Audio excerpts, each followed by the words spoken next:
I got a list of questions here I want to talk to you about, and hopefully you can enlighten our viewers on different aspects of your wrestling profession.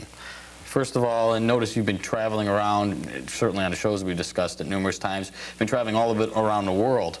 In fact, you've traveled into Japan, and most recently you've traveled in South Africa. Yep. Could you tell us a little bit about Japan?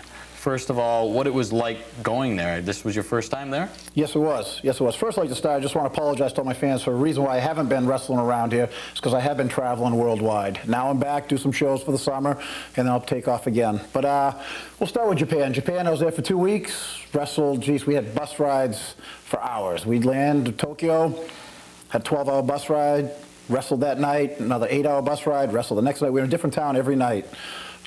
Beautiful country, very nice people. But still no competition.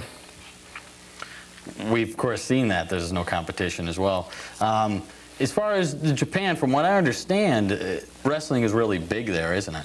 Yeah. Much more so than even in the States. They take it very serious. They take it as more of a sport, not just the entertainment side of it. They take it a little more realistic. People get hurt a little more over there. They do what they call shoot. A wrestler may shoot with you. If he thinks he can get the upper hand on you, he'll try to put you in what they call submission hold. And I knew that going over there. I prepared for it. Killer Kowalski had been over there, and he told us and taught us a few things. As soon as you feel them start to shoot, you apply the pressure on them twice as hard, and they back right off. And I had quite a few guys come up to me before the match, say, "Go light, go light, go light." They were more scared of me because I wasn't scared of them. Sure. Now, you kind of mentioned about that shoot fighting a bit.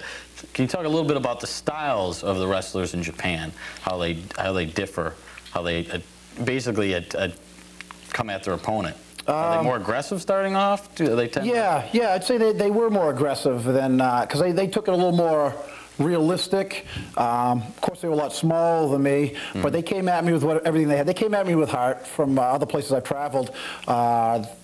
They were good wrestlers. Their technique was good. There was a definite language problem. They didn't speak English. I didn't speak Japanese.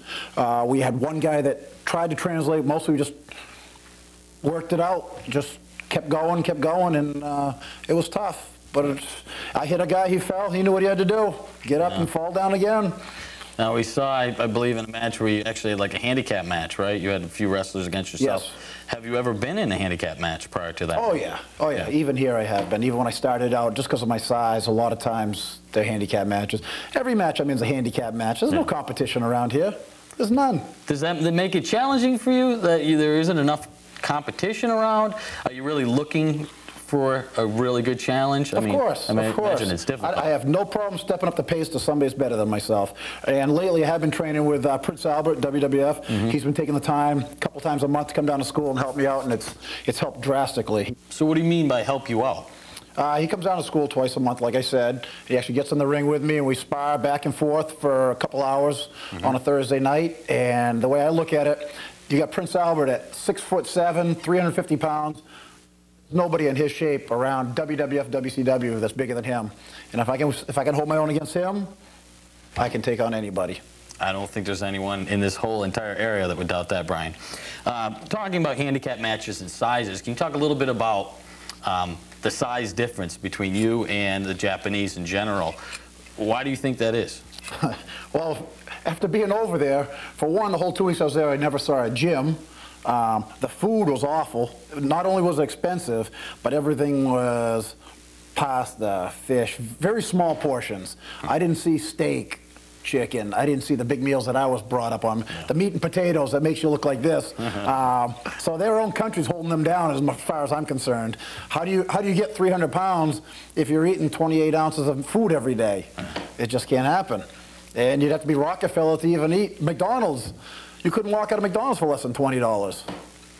So they get 2 strikes against them. Okay, what about as far as your regimen that you normally would have here in the States? As far as there, what was training like, for instance? All I could really do in there, between all the traveling, I mean, we were in a hotel every night, push-ups, sit-ups, handstand push-ups, deep knee bends. Instead of doing squats with 400 or 500 pounds, you'd do deep knee bends, sets of 50, 100, 150, just to get the blood going. It was more of a maintenance. That's what you have to do when you're on the road, maintenance workouts. I know you talked about the language barrier, but in cases that you had interpreters, had you had an opportunity to sit down and talk with Japanese wrestlers? A few, not really. No, not really.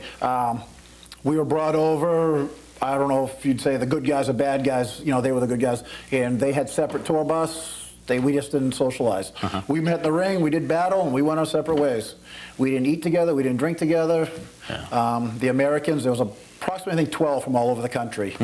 So we just, it was different. It was definitely different, and I'm not saying it was good or bad. I should say it was great. Opportunity of a lifetime. You know, speaking of that, you were talking about, you know, the energy and what it took, you know, over the time you were there to wrestle.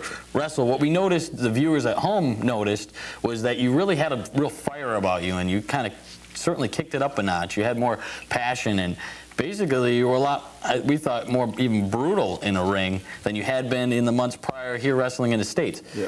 You know, has that continued, that fire in you? Yeah, the nice guy part of me starting to slide away, especially in the ring, especially what happened last year, which everybody saw with one Knuckles Nelson and Slam Dog. So, as far as I'm concerned, when I'm in the ring, I'm looking out for number one now, and that's me. And if somebody else isn't stepping in the ring, they're my enemy. Nothing personal, it's just I got business to do. And I'm going to stay strong the whole time doing it. Now, as far as the matches that you had here, was there any match that stood out that you might want to share with the viewers? Yeah, actually, I think you have this one on tape, don't you? Why don't we show it to the viewers right now?